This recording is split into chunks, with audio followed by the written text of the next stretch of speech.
नमस्कार, India news in खबर में आपका स्वागत है। भारत और चीन के बीच में लद्दाख की गलवान घाटी में जो संघर्ष हुआ उसमें भारत के साइड में कैजुअलिटी ज़्यादा हुई है। अभी तक 20 के शहीद होने की खबर आ रही है, लेकिन बताया जा रहा है कि बहुत सारे सैनिक हैं जिनके बारे में अभी जानकारी नहीं मिल पा रही है, लिहाजा ये संख्या बढ़ सकती है।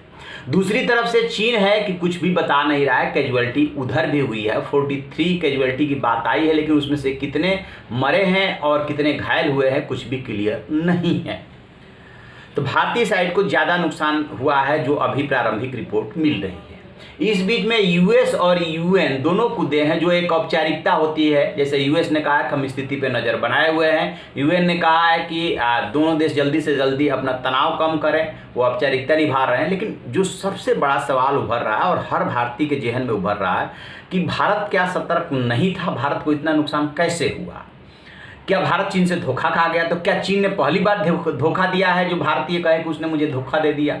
तो वहाँ की स्थिति को समझने की कोशिश करता। चीन के लिए गलवान घाटी स्ट्रेटेजिक रूप से बहुत ज़्यादा ही महत्वपूर्ण है और उतना ही ये भारत के लिए भी है। अक्साई चीन किसका है? 38,000 वर्ग किलोमीटर किसका है? भारत का है, जिसको 1962 में चाइना ने कब्जा लिया।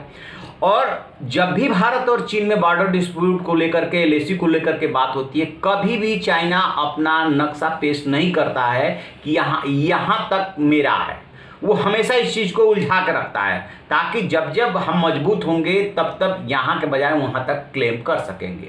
गलवान घाटी में वो यही कर रहा है, घुस आया भारतीय सीमा में और अब कह रहा है कि भारत ने हमारी सीमा में आकर के ये फेस ऑफ हुआ और अटैक किया।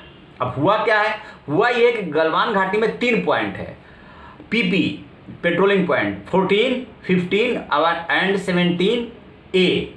तो ये 14 पे घटना हुई है, पीपी 14 पे के आसपास। तो जो बातचीत हुई है 10-15 राउंड की बातचीत हो चुकी है। मेजर जनरल और लेफ्टिनेंट जनरल की तो खैर 1 राउंड की बात हुई है, उसके नीचे के अधिकारियों की 10-15 राउंड की बात हो चुकी है। उसमें बात ये हुई थी क्योंकि उस पॉइंट से दोनों देश की सेनाएं तो पीछे जाएंगी।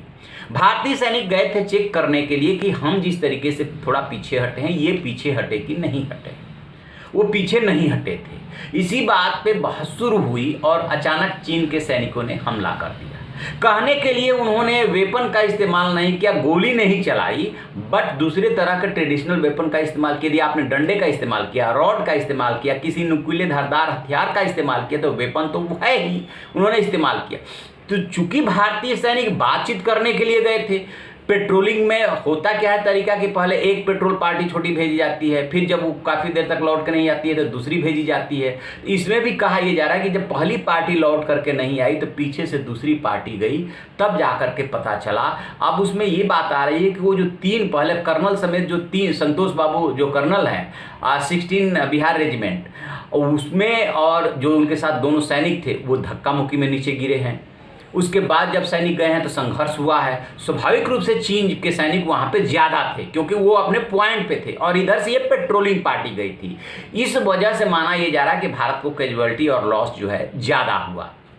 अब दूसरा सवाल ये उभरता है कि भारत कितना तैयार है, क्या तैयारी किए हुए है। यदि चाइना से लड़ाई की नौबत आती है तो चाइना तो एक तरफ आपको बात में उलझा करके रखा हुआ है और दूसरी तरफ पूरे बॉर्डर पे जो भी 3480 किलोमीटर का उसका बॉर्डर है उस पर वो तैयारी कर रहा है। भारत ने भी अपने सैनिक लगा रखे हैं, भारत भी अपने हिसाब से तैयारी कर रहा है।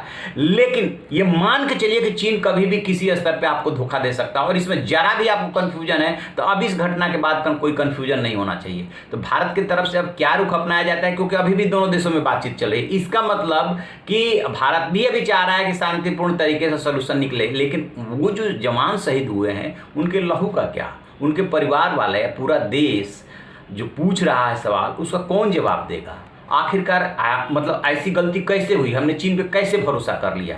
तो अभी तक की जानकारी में यही आ रहा है कि इस वजह से भारत को ज़्यादा लॉस हुआ। जैसे ही इसमें और कोई जानकारी मिलेगी हम आपको बताएंगे। आप देखते रहिए हमारा डिजिटल चैनल इन खबर। Thank you. इन खबर चैनल को सब्सक्राइब करें और बेल आइकन दबाना ना भूलें।